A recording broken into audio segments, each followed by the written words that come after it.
রাখলে, একটা কথাও বললে না। Rukmini please please come down. আমরা কেউ তোর দিকে আঙুল তুলছি না কিন্তু, ঠিক আছে? আর আমি তো তোকে বলছি তুই দেখিয়ে দে বিনু মনে, তারপর যে সৌন্দর্যটা আছে সেটা কেটে যাবে, তাই না? আর তোকে তো এটা বুঝতে হবে যে বিনুটা ট্রমার মধ্যে দিয়ে গেছে। বাড়িতে ঢুকে কেউ বিনুকে মারতে চেয়েছে, এটা তো সত্যি, তাই না?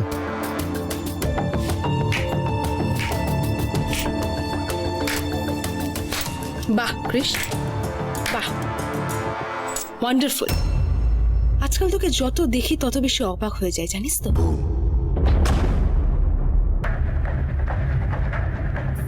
এই মেয়েটাকে তুই কতদিন চিনিস বলতো? কতদিন? Few months? কিন্তু ওর কথা শুনে তুই আমাকে সন্দেহ করতে শুরু করে দিলি, হ্যাঁ?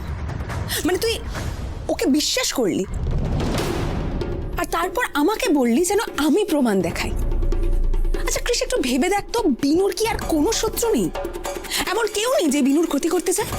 কেন, ওই ওই যে লোকটা কি যেন, দুলাল, ও তো অনেকবার বিনুর ক্ষতি করতে চেয়েছে।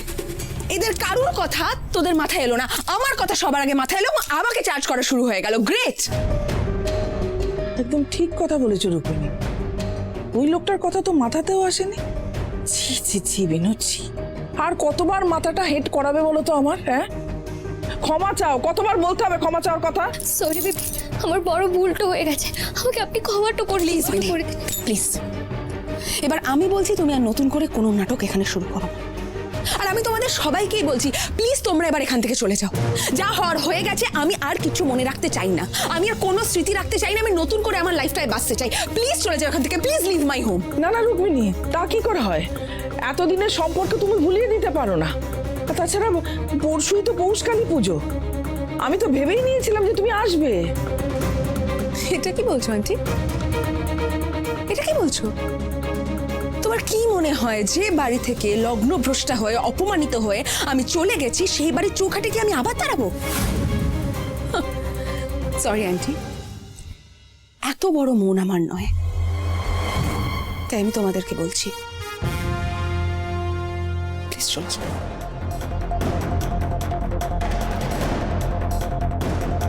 বিনু চলো। কি হলো, চলো। রুক্মিণী এসো।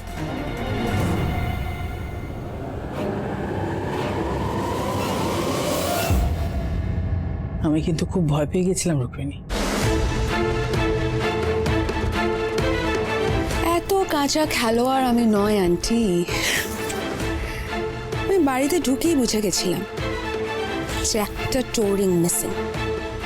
কিন্তু এটা বুঝতে পারছিলাম না যে ওটা কোথায় পড়েছে, রাস্তায় নাকি তোমাদের বাড়িতে। কিন্তু কথায় আছে না, সাবধানের মার নেই। তাই আমি সঙ্গে সঙ্গে একই রকমের দেখতে আরেক জোড়া বানিয়ে নিয়েছি।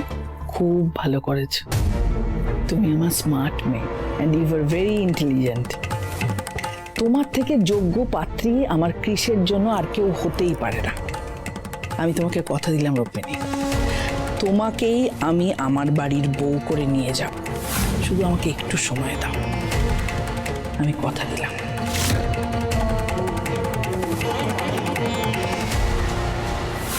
তোমার কথার ভরসায় আমি আর বসে নেই আন্টি, কারণ আমি জানি তুমি নিজের স্বার্থ ছাড়া কিচ্ছু বোঝো না। বিনুকে বাঁচিয়ে তুলে তুমি একদম ঠিক কাজ করোনি।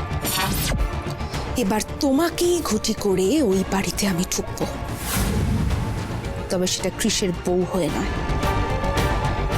কৃষ আর বিনুর সর্বনাশ হয়ে।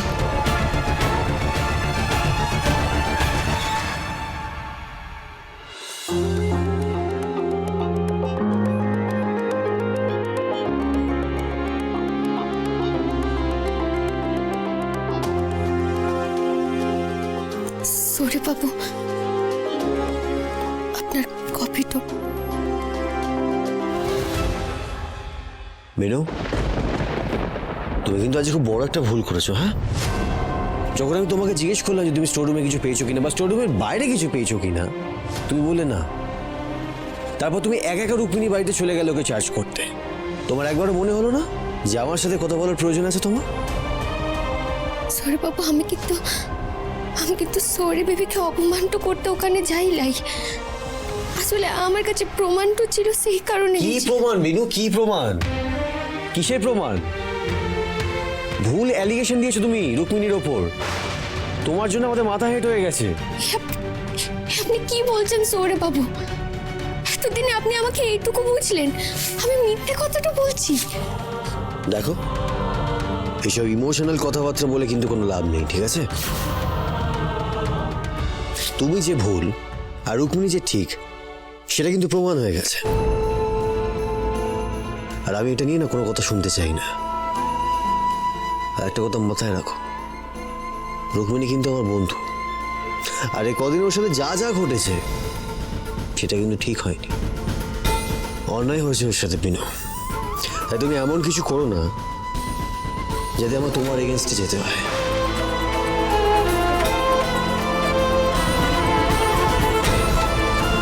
আমি চাই না সেরকম কোনো পরিস্থিতি আসুক, আর সেরকম কোনো পরিস্থিতি এলে আমারও কিন্তু কিছু করার থাকবে না।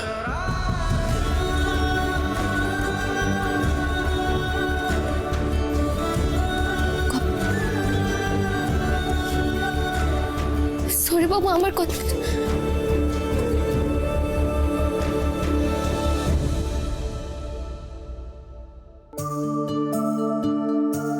আমার ছেলে তো কোনো অন্যায় করেনি ঠাকুর, তাহলে কিসের কর্মফল তুমি ওকে দিচ্ছ?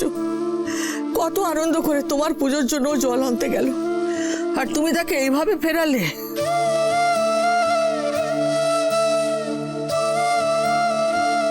देवा रे देवा, पैर में कितना दर्द। दीदी जी एमन तारा दिल इंजेक्शन নিতে গিয়ে পাটাই মচকে গেল। কনক জিকে বলি একটু গরম জল করে দিতে। ও ঠাম্মি, তুমি এভাবে ভেঙে তো পড়ো লাইকো, হতেই তো পারে মা তো হয়তো আমাদের কোনো পরীক্ষাটা লিখছে। কিন্তু তুমি দেখো ঠাম্মি, এই পরীক্ষাটা দিলা আমরা ঠিক উত্তীর্ণটা হব।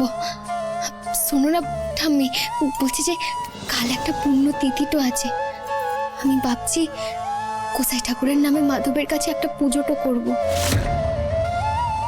একটু ক্ষীর মালপোয়াটা রাখবো। তুমি দেখো ঠাম্মি, মাধব ঠিক আমাদের প্রার্থনাটা শুনবে।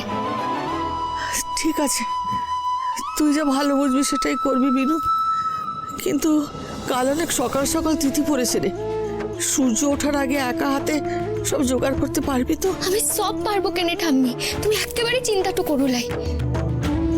গোসাই ঠাকুর তো এখন আর আমার গুরু লন, তিনি এখন আমার মহাগুরু বটে।